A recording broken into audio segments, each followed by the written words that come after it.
Saya Tifa Solesa melanjutkan Sapa Indonesia Malam. Saudara, Kejaksaan Agung menetapkan anggota polisi aktif sebagai tersangka baru dalam kasus dugaan suap tata kelola program makan bergizi gratis di Badan Gizi Nasional. Selain anggota polisi, Kejagung juga bilang ada dugaan keterlibatan TNI atau anggota TNI dalam kasus korupsi di BGN.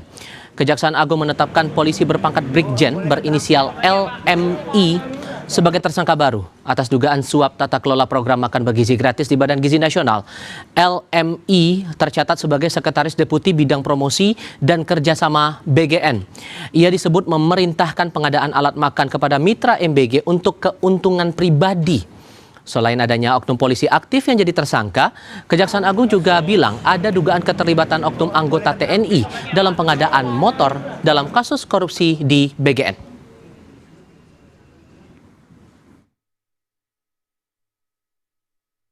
Jadi perannya adalah pada tahun 2025, saudara LM ini meminta saksi YCS dan RD mendirikan suatu perusahaan ya, dengan tujuan sarana untuk melakukan penjualan alat berupa food tray kepada calon mitra SPBG dengan harga yang sudah ditentukan oleh tersangka LMI. Ya. Kami menemukan adanya keterlibatan oknum TNI aktif ya di sini yang menjabat selaku Sekretaris Deputi Bidang Penyediaan dan Penyaluran BGN dan juga selaku pejabat membuat komitmen atau PPK dalam pengadaan barang jasa ya, terutama pengadaan sepeda motor. Komisi Kepolisian Nasional atau Kompolnas mendorong pengusutan kasus dugaan korupsi MBG yang menjerat Sekretaris Deputi BGN yang berstatus anggota polisi aktif dilakukan secara objektif dan profesional. Kompolnas menegaskan tidak ada impunitas bagi siapapun dan tidak ada toleransi dalam penanganan tindak pidana korupsi.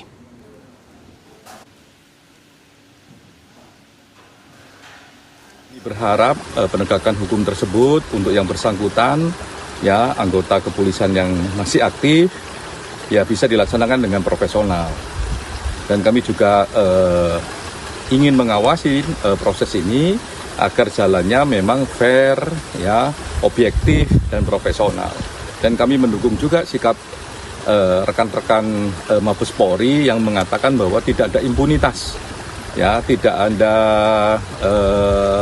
imunitas bagi siapapun yang melakukan kejahatan. Di lain pihak, Kepala Divisi Humas Polri, Irjen Joni Edison Isir, menyatakan Polri mendukung upaya pemberantasan korupsi sekaligus menghormati seluruh proses hukum yang tengah ditangani Kejaksaan Agung dalam kasus dugaan korupsi program MBG.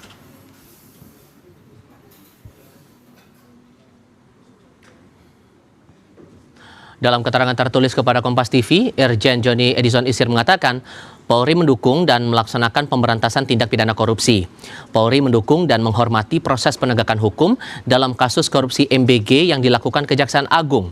Tambahnya, Polri senantiasa bersikap tegas sesuai ketentuan kedinasan yang berlaku dan berkomitmen tidak ada impunitas terhadap setiap individu personel Polri yang melakukan tindak pidana termasuk tindak pidana korupsi.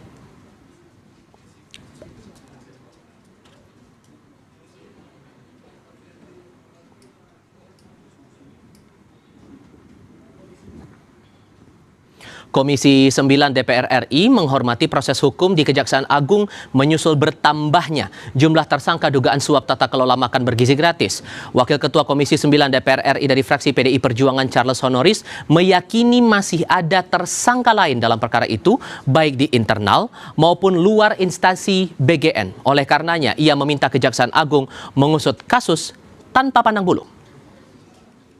Karena sejak awal kami juga sudah berulang kali mengingatkan bahwa program sebesar ini harus dijalankan dengan tata kelola yang transparan, akuntabel, dan juga bebas dari konflik kepentingan. Sayangnya selama 1,5 tahun terakhir, kita justru menyaksikan berbagai persoalan tata kelola, mulai dari kasus keracunan massal, konflik kepentingan, hingga kini muncul beberapa kasus tindak pidana korupsi di tubuh BGN. Karena itu kami juga mendorong agar penyelidikan dan penyidikan dilakukan secara tuntas dan terang benderang.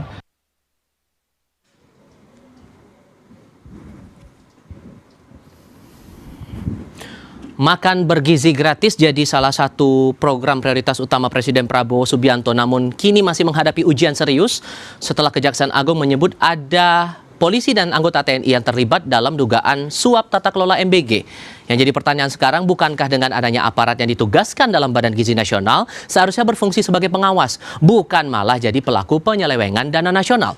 Kami diskusikan ini bersama dengan para narasumber di studio Newsroom Kompas TV. Malam hari ini sudah bergabung Bahtra Banung selaku juru bicara Partai Gerindra. Pak Bahtra, selamat malam. Selamat malam, Mas. Terima kasih sudah datang di studio Kompas TV malam hari ini. Sementara lewat sambungan dalam jaringan bergabung bersama kami Mike Ferawati dari MBG Watch. Mbak Mike, selamat malam dengan Tifal di sini, Mbak. Selamat malam Mas Tiva dan juga Selamat malam, Mbak. ya, Dengan Pak Bahtra di sini. Terima kasih Pak Bahtra, Mbak selamat Mika malam sudah juga. bergabung bersama kami kali ini. Kalau dari Anda Pak Bahtra melihat ada anggota Polri yang ditugaskan di BGN tapi berstatus sebagai tersangka ikut-ikutan main-main dalam program tata kelola program MBG ini, bagian mana yang menurut Anda jadi titik masalah di situ? Dalam pengelolaan MBG itu, bagaimana dari Gerindra melihatnya ada kekeliruan dalam pelaksanaan MBG ini?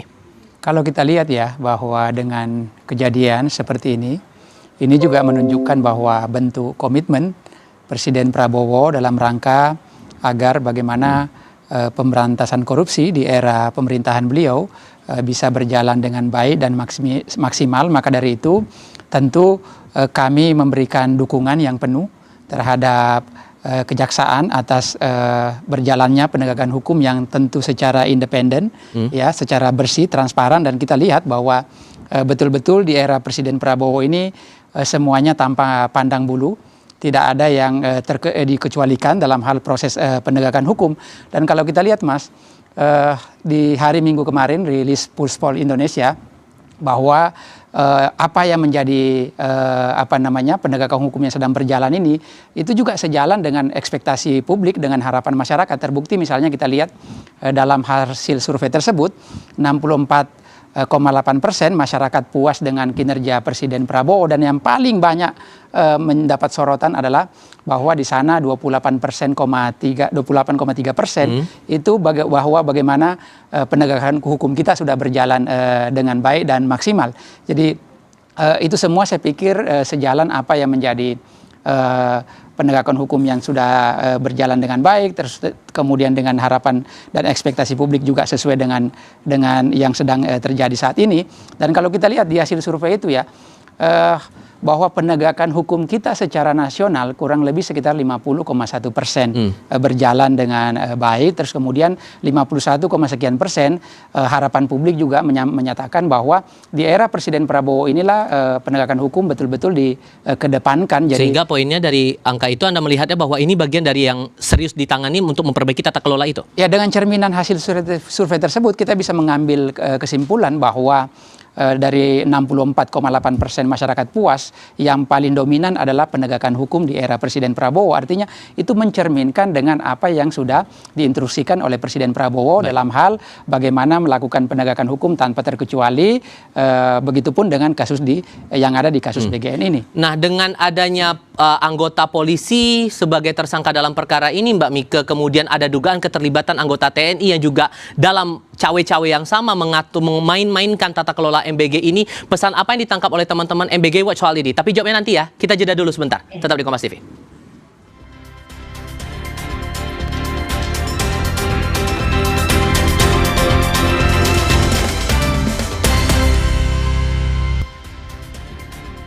Mbak Mika, menurut Anda dari kacamata MBG Watch, sampai ada polisi yang jadi tersangka dalam upaya main-main tata kelola MBG, kemudian Kejaksaan Agung juga bilang ada indikasi anggota TNI yang juga main-main di situ. Pesan apa sebetulnya mau ditunjukkan dari hal ini? ya, terima kasih Mas Tiva atas kesempatannya juga untuk saya mewakili MBG Watch berkaitan dengan kasus yang baru saja ya, penentuan tersangka dari polisi aktif ya yang terlibat dalam korupsi di dalam program MBG. Ini sebenarnya merupakan jalan yang muncul secara gradual dari apa yang sudah menjadi kritik dari MBG Watch ya. Dan sejak awal kita juga melihat bahwa kebanyakan struktur pengelola MBG Watch ini kenapa tidak terlalu banyak ya unsur kepolisian, unsur TNI yang sebenarnya ketika kita cek ulang apakah mereka punya kompetensi di dalam mengelola ya program MBG ini program besar ya, bukan program yang kecil, dan sehingga dalam hal kasus ini semakin menunjukkan bahwa apa yang dikatakan bahwa mungkin MBG dikelola oleh dari kepolisian atau diurusi atau di manage oleh TNI itu tidak menjamin apakah program yang sangat besar dan mengalokasikan sedemikian banyak anggaran negara ya yang sangat jor-joran di dalam program ini tidak terbukti ini menjadi program yang dapat berjalan dengan baik, dapat diawasi juga dengan baik, karena di sini ada keterlibatan kepolisian ya, ada keterlibatan TNI juga dalam tata kelolanya, dan juga disinyalir juga keterlibatan dari beberapa partai politik di dalam program MBG Watch ini. Dalam program MBG ini menunjukkan semakin kesini ada banyak yang semakin memperkuat bahwa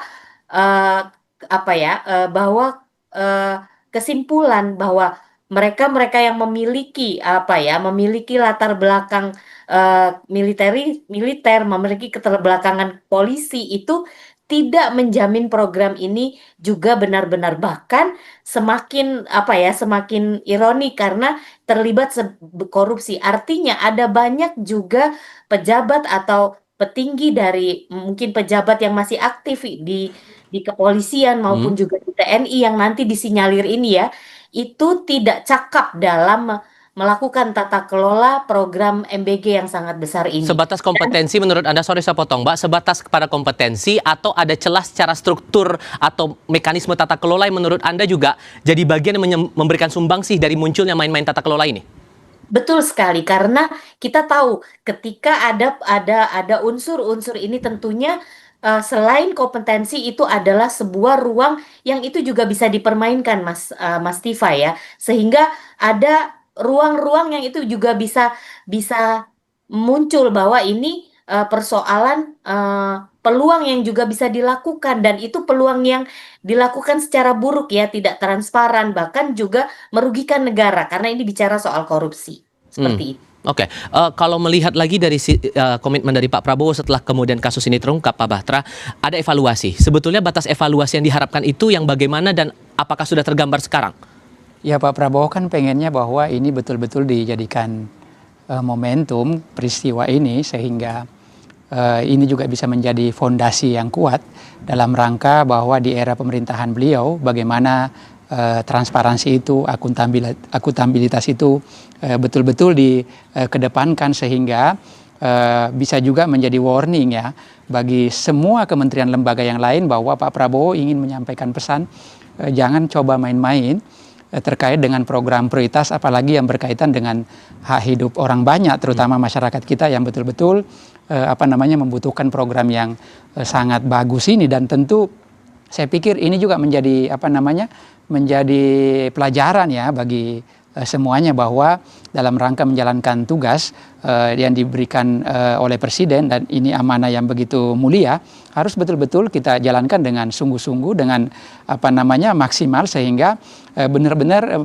kemanfaatan dari program ini bisa dirasakan oleh seluruh masyarakat Indonesia. Termasuk kalau kemudian sudah terungkap kasus seperti ini, ada anggota polisi jadi tersangka, apakah kemudian ada upaya evaluasi nih anggota Polri, TNI yang ada di dalam BGN akan coba dievaluasi untuk ya bisa ada di dalam BGN atau malah ditiadakan saja di BGN? Ya, dan saya pikir kita memberi kesempatan ya kepada penegak hukum dan memberi kepercayaan karena kasus ini sudah berjalan, biarlah kejaksaan bekerja secara independen, secara transparan dan akuntabel agar semua yang dianggap ada penyimpangan, ada penyelewengan ya harus dituntaskan sampai betul-betul siapapun yang terlibat ya mau nggak mau ya harus betul-betul ditindak dengan tegas, dan itu juga menjadi menjadi harapan dan sesuai dengan instruksi Presiden Prabowo agar penegakan hukum kita bisa berjalan dengan baik dan maksimal. Ekspektasi Anda, Mbak Mike, ekspektasi dan realitanya soal konteks evaluasi itu tadi, apa yang sesuai, apa yang rasanya tidak sesuai menurut teman-teman? Saya pikir ya, ini MBG Watch juga sampai saat ini posisinya masih sama, bahwa masukan-masukan publik ya masyarakat sipil terkait misalnya contoh saja moratorium untuk menyelesaikan dulu, karena sebelumnya adalah ketua dari BGN ya yang terlibat dalam korupsi ini diselesaikan dulu secara baik, evaluasi, karena evaluasi ini kan banyak dari berbagai aspek ya. Jadi ada baiknya ketika tadi ada inisiatif, ada juga keinginan untuk mewujudkan sebuah proses hukum yang betul-betul baik ya, betul-betul clear di dalam hal korupsi di dalam MBG ini, itu juga bisa secara secara apa ya, secara optimal itu dilakukan. Nah, ini baru akan optimal ketika evaluasi yang disampaikan itu betul-betul dilakukan. Ini kita juga tidak melihat ada arah-arah perbaikan. Kalaupun ada efisiensi atau pengurangan pendanaan, itu juga tidak menjadi sebuah jaminan apakah MBG ketika masih terus dijalankan ini tidak akan menambah permasalahan baru atau justru memunculkan aktor-aktor baru atau mereka yang juga melakukan korupsi lebih banyak lagi, seperti disinyalir juga akan bertambah ya orang-orang yang punya permasalahan korupsi di dalam program MBG ini. Karenanya evaluasi itu harus betul-betul dilakukan secara sungguh-sungguh gitu Baik. loh.